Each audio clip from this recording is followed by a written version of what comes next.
गुरु भक्ति योग। आप महान विद्वान एवं धनवान हो, फिर भी गुरु एवं महात्माओं के समक्ष आपको बहुत ही नम्र होना चाहिए। शिष्य अधिक विद्वान न हो, लेकिन वह मूर्तिमंत नम्रता का स्वरूप हो तो उसके गुरु को उस पर अत्यंत प्रेम होता है। अगर आपको नल से पानी पीना हो तो आपको स्वयं नीचे झुकना पड़ेगा। इसी प्रकार अगर आपको गुरु करना हो तो आपको विनम्रता का प्रतीक बनना पड़ेगा। जो मनुष्य वफादार एवं बिल्कुल नम्र बनते हैं, उनके ऊपर ही गुरु की कृपा उतरती है।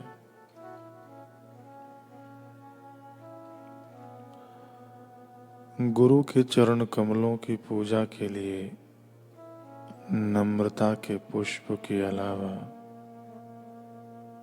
और कोई श्रेष्ठ पुष्प नहीं है।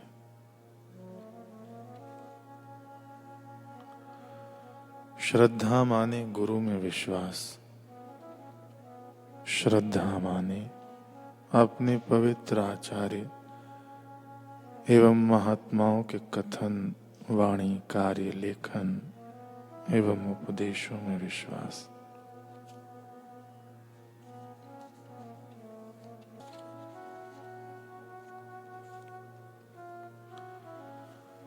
बाबा मुक्तानंद जी कह रहे हैं,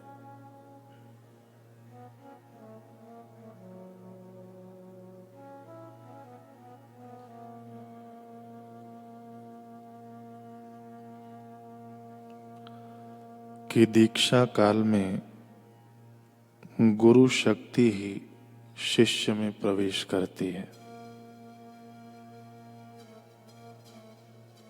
जैसे बीज के रूप में वृक्ष ही है,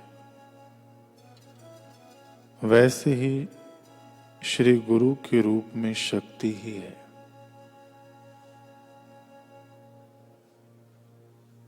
जो शिष्य में प्रविष्ट होती है और नाना प्रकार की योग क्रियाओं को कराती है।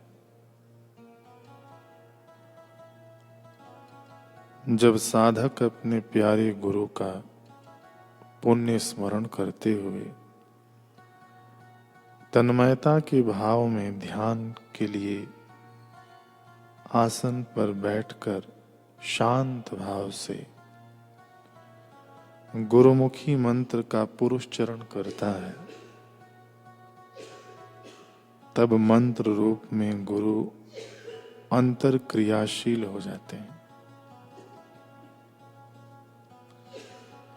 ये क्रियाएं अर्थ शून्य नहीं है, फलहीन नहीं है।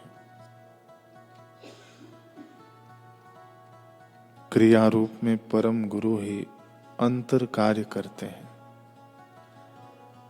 नाना प्रकार की अंग विकृतियां, नाना प्रकार के आसन, नाना प्रकार के प्राणायाम, नाना प्रकार के नृत्य, नाना प्रकार के मंत्र घोष, नाना प्रकार की मुद्राएं श्री गुरु शक्ति अंतर से कराती है। बाहर से यदि कोई देखे तो यह सब अति विचित्र और भययुक्त भी लगता है, परंतु साधक नहीं डरता।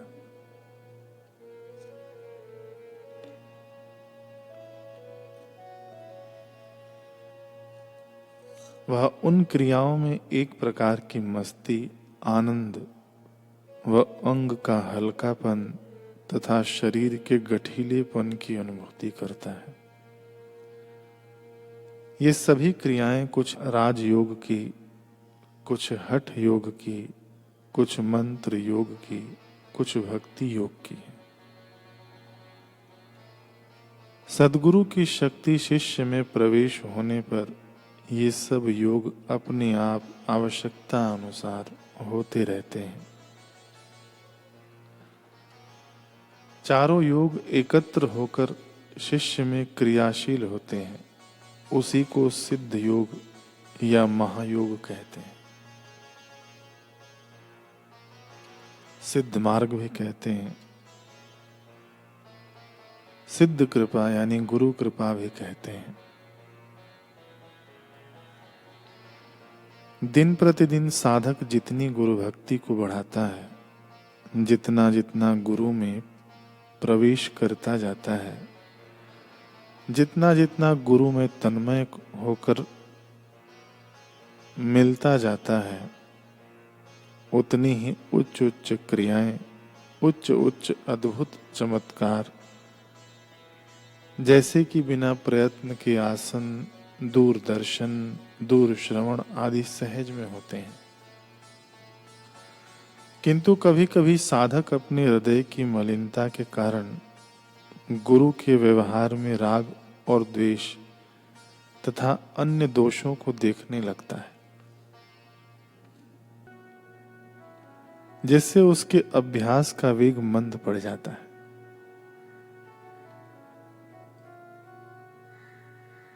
तदनंतर वे पूछने लगते हैं कि बाबा जी, मुझे पहले जैसी क्रियाएं अब नहीं होती। तो गुरु में दोष दर्शन किया।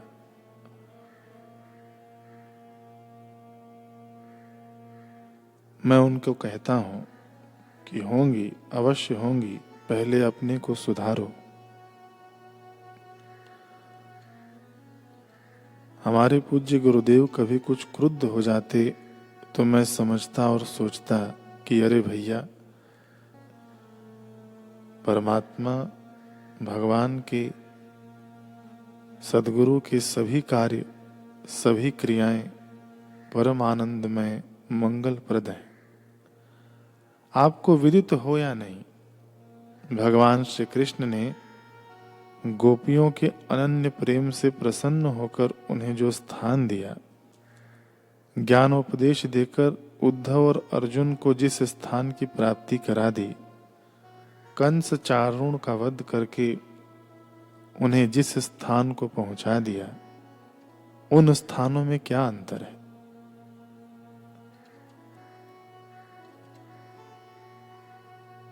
गुरु के प्रेम में तो प्रेम है ही, उनके क्रोध में भी दुगना प्रेम है। भगवान ने जो गति देवकी को दे दी, वही गति विष पिलाने वाली पूतना को दी।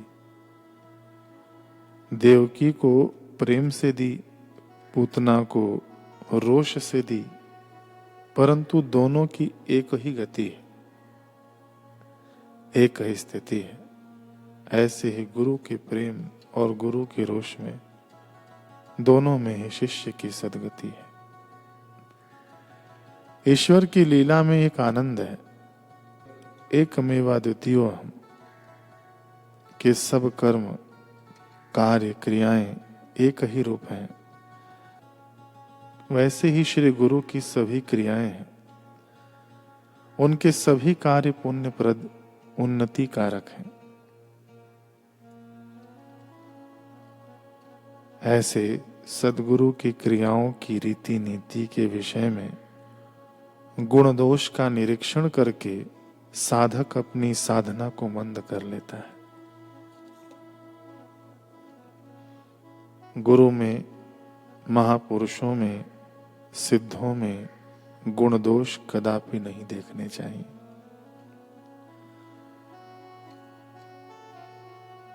सिद्ध महापुरुषों का आचरण बहुत विचित्र होता है, जिसे साधारण मानव नहीं समझ पाते। महापुरुषों की संगति में रहकर उन पर दोषारोपण नहीं करना चाहिए। हमारे गुरुदेव गाली भी देते, मार भी देते, उसमें कुछ कारण था। ऐसे महापुरुष दिव्य प्रतिभाशाली होते हैं। इन सिद्ध पुरुषों का ऐसा आचरण रहता है कि वे मूढ़ों से सीखते हैं और पंडितों को पढ़ा सकते हैं। वे शोरों से लड़ते हैं और गीदड़ को देखकर भाग जाते हैं। कुछ नहीं मिले तो मांगते हैं और मिले तो त्याग देते हैं। ऐसे शहंशाह महात्मा से हर कोई मांगते हैं। उनके पास कुछ न होने पर भी मांगने वाले को सब कुछ दे देते हैं। जगत की महामूल्यवान चीजें भी उनके लिए मूल्यहीन है। सिद्ध पुरुष जिन्हें हम सद्गुरु कहते हैं,